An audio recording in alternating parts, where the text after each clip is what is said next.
Parents will receive some financial reprieve today with the increased childcare subsidy officially coming into effect. But how much effect? With staffing shortages and increased operating costs, some childcare centres are struggling to keep up and are raising fees instead. For more, let's go to CEO of Little Zach's Academy, Richard Bell in Sydney. Richard, good morning to you. Nice to see you this morning. Firstly, can you talk us through the changes? Hey, good morning, Carl. Good to see you. You too. Talk us through the changes. Yeah, well, first of all, the more notive change is it'll actually allow parents now to be able to get 90% subsidy for their first child and then 95% subsidy for their second child.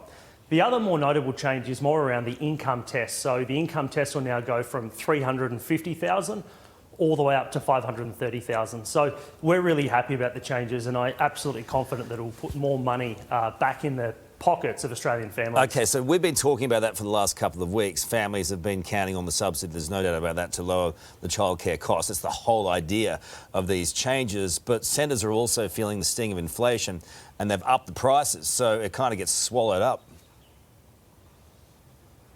Yeah, it's easy to look like that. I think when you talk about inflation, inflation is a general number, but when you look at the costs that childcare centres have as a specific example, like, you know, the cost for us to be able to retain staff has gone up significantly. Nappies, Carl, has gone up 17.5% over the last 12 months, just as an indication.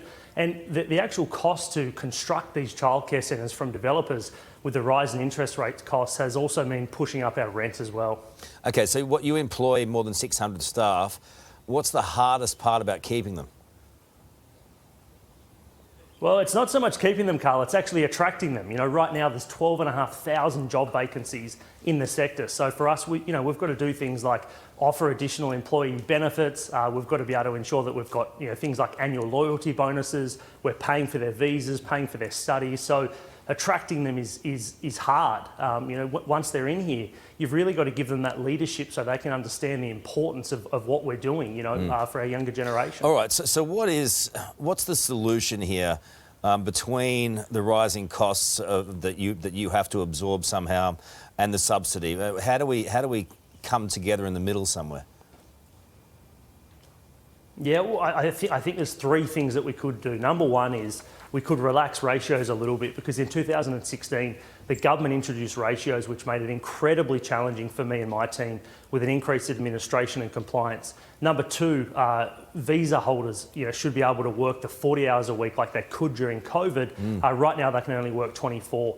And I think the last thing there is just, Carl, to really change the narrative around childcare operators, profit gouging. For us, without investment into the sector, there is no childcare centre. So like all sectors, they've got to be sustainable, and we've got to be able to make ends meet as well. Very good, Richard. Thank you. Appreciate it.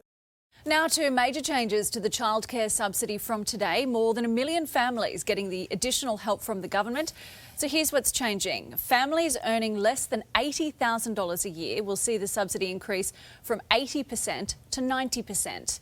The income eligibility cap is also increasing to $530,000. However, the more a family earns, the smaller the subsidy gets.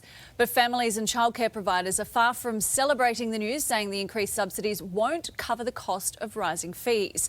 Providers also warning increased demand for places will intensify staff shortages in the sector. For more information on what childcare help you're eligible for, go to childcaresubsidy.gov.au. Hey there, Today fans. Sarah and... What's my name again? Oh my God, Carl. Hey, thanks for watching our YouTube channel, though. Subscribe now for more news, special reports and amazing Aussie stories. And Carl misbehaving, Whoa, of course. that never happens. Always happens. What's she talking about? Always happens.